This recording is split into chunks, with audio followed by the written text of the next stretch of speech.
What's going on, preppers? Welcome back to the channel. Welcome back to another video. Economic Prepper here. Hope you guys are doing very well.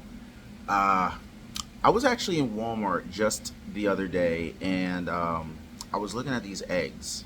Now these eggs were, it was a 2-pack of 18, so that's like 36 eggs, right? And they were $6 and change for these eggs. Now, obviously, you know, if you've been in the grocery stores, you know, lately, ever since, you know, the whole food shortage crisis, we've seen an explosion in the price of eggs. We've seen an explosion in the price of milk. Any poultry or dairy product, we've seen an explosion in the prices, right? 10,000 cattle mysteriously dying, food plant shutdowns left and right,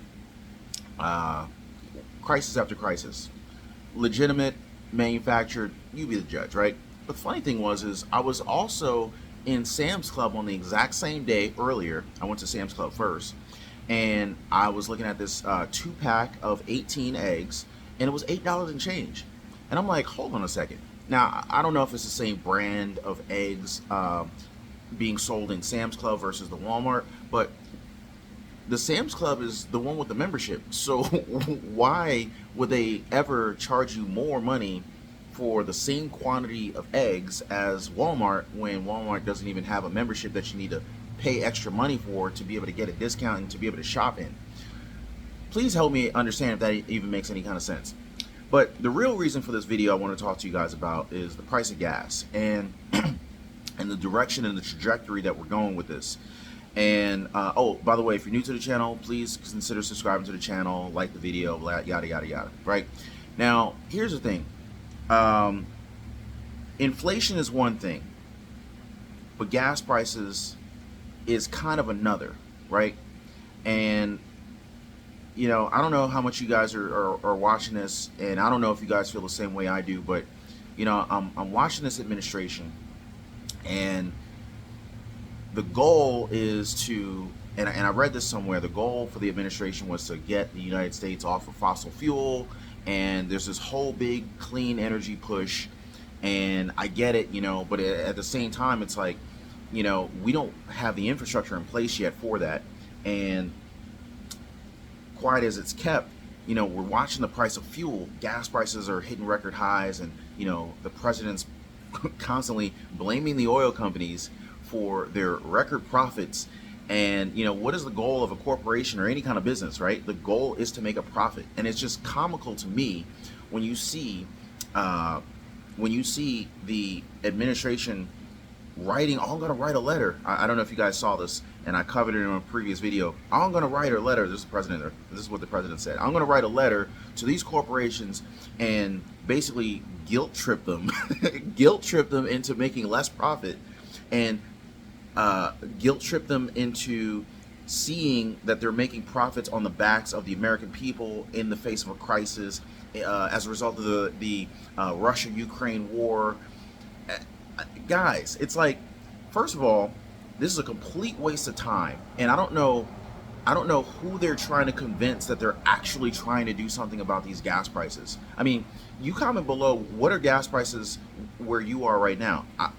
I've seen, now granted, gas prices have gone down a little bit over the last week or so, couple, you know, maybe 10-20 cents or so, but by and large across the country, people are paying anywhere from $5 to $8 a gallon for gas, and the administration is claiming to be doing something about it, right?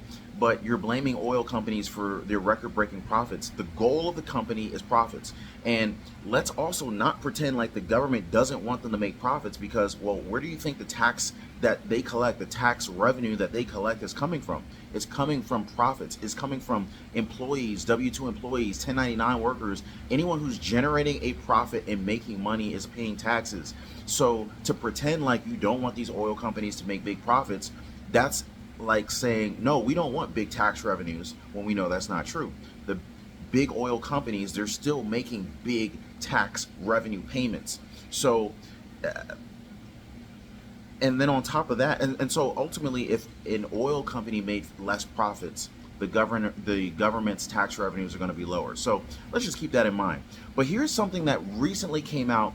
President Biden's administration misses a major oil lease deadline, which is an absolute disgrace. Now, it's kind of like, okay, if the president's really trying to bring gas prices down, if the president's really trying to lower the cost that we're paying at the grocery store, whether it's Walmart, Aldi, Sam's Club, BJ's, Costco, it don't matter. They're all of these stores are impacted by the cost of diesel, and they're impacted by the cost of gas. Excuse me.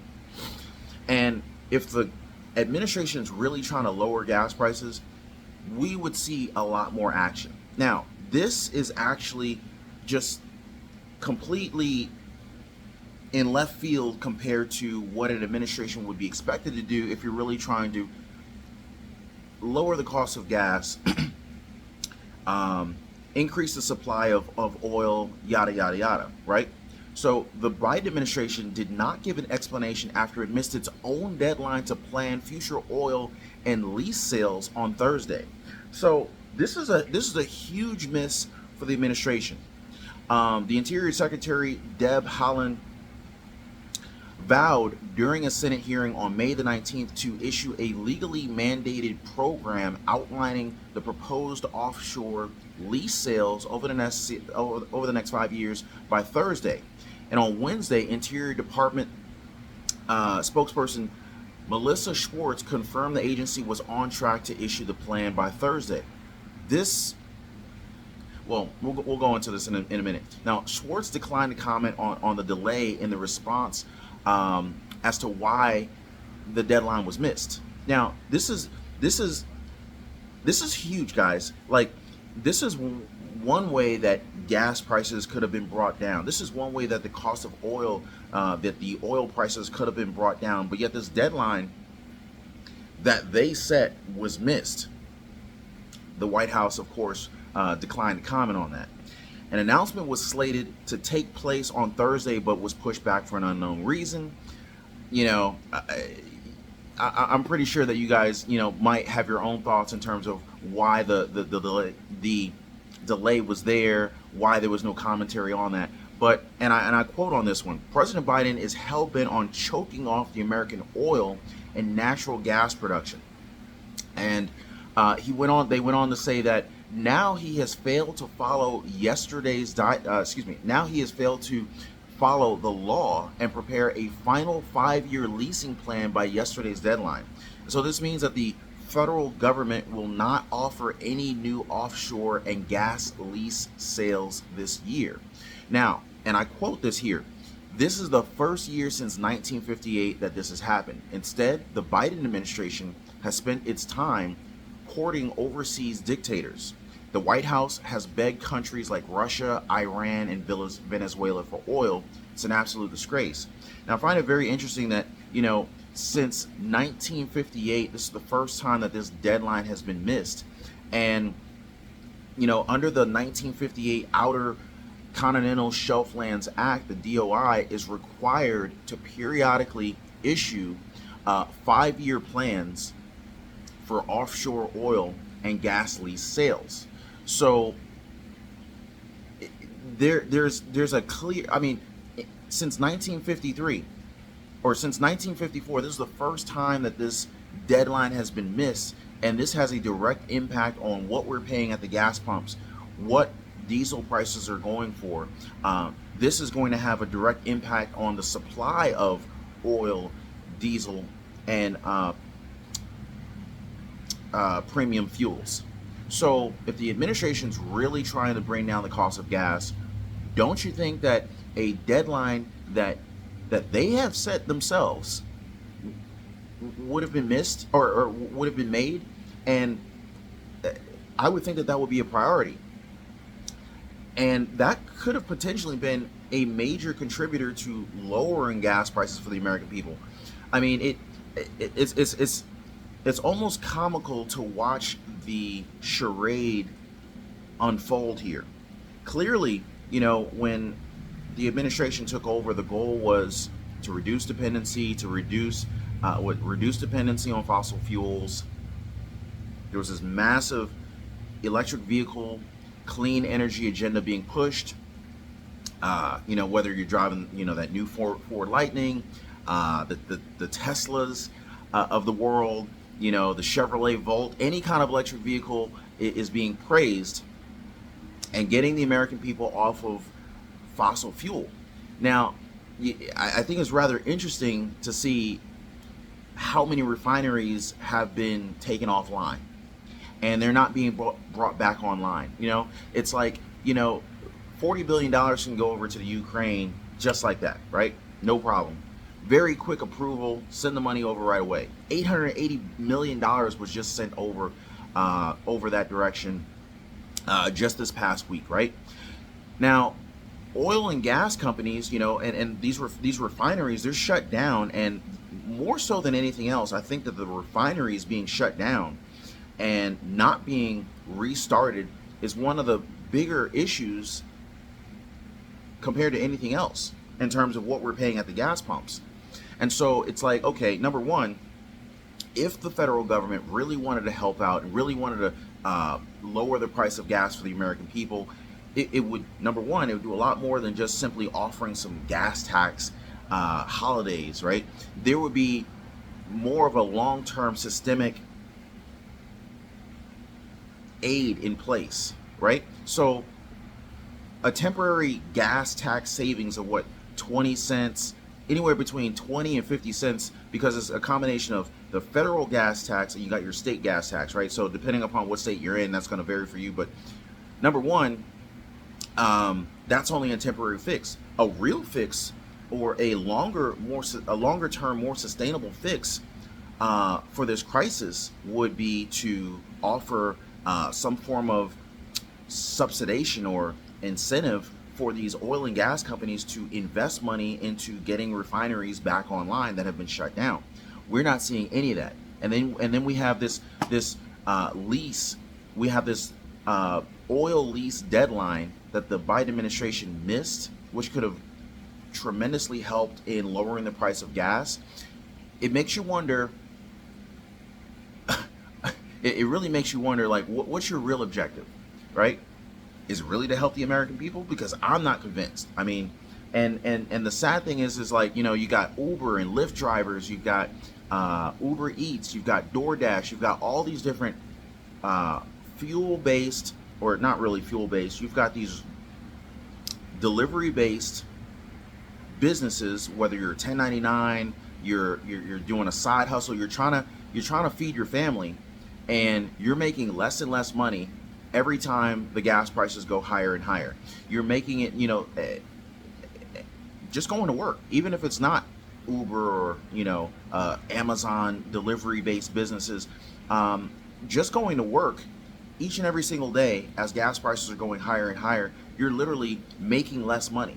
It's like a business. If a business's expenses continue to go higher, but the revenues stay the same, then your profits are declining. And this is basically what is happening for the everyday worker, whether you're an employee, W-2 employee, or a 1099 worker, or a business. Your expenses, in terms of you going to work, include your fuel expenses. And if your fuel expenses are going up and you're not getting raises comparable to the fuel increases or better, you're losing money. You're taking losses. You're taking hits. And the fact that the Biden administration just missed a major oil lease deadline really makes you wonder, what's the real objective on from the current administration? And many people are calling this an attack on the fossil fuel production. But you guys comment down below. You guys let me know what you guys think about this.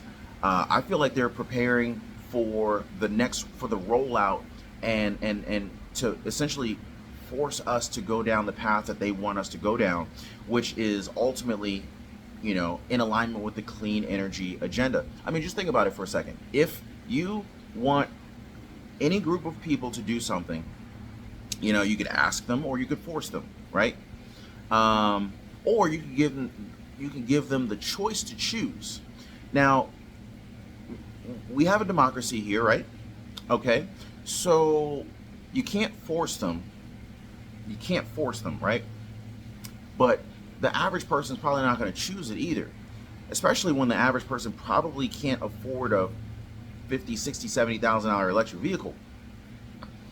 And of course, the more electric vehicles that come out, the cheaper they'll probably get. You know, maybe you go with a Tesla, maybe you go with a Toyota inspired or a Toyota manufactured electric vehicle.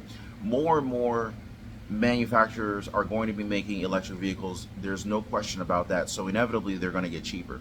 But if you wanted to push more people toward a clean energy initiative, well, what do? If you create a problem, if you have a problem and there's a solution that you have in place, people are going to gravitate toward that solution, right? But if there's no problem, but you create a problem, you can accelerate the adoption rate of the solution. So let's just say you want people to go with clean energy. Well, if you create a crisis or you create situations which drive up the cost of fuel, which drive up the cost of diesel and all of the fossil fuel based fuel sources, if you create an issue or a problem, and I apologize, there's a military plane going over, or a helicopter going overhead. I don't know if you guys can hear it. I'm sure you guys can. Oh man, it's so loud. I'm sure you guys can hear that. I can hear it. Oh, there it is. Anyway, sorry about that. So you create a problem and the solution just happens to be the only option available, which is your electric vehicles, your clean energy option. You can push your agenda a whole lot faster, a whole lot sooner, and you can accelerate, the adoption of this clean energy initiative. Drop me some comments down below, you guys. Let me know what you guys think about this. I just think that this is rather convenient to have missed this major oil lease deadline. But I'd love to hear from you guys. Drop me some comments down below. Where do you think we're headed? I think we're headed to double digits for fuel, but we'll certainly see. Like, comment, subscribe. I'll catch you guys on the next one.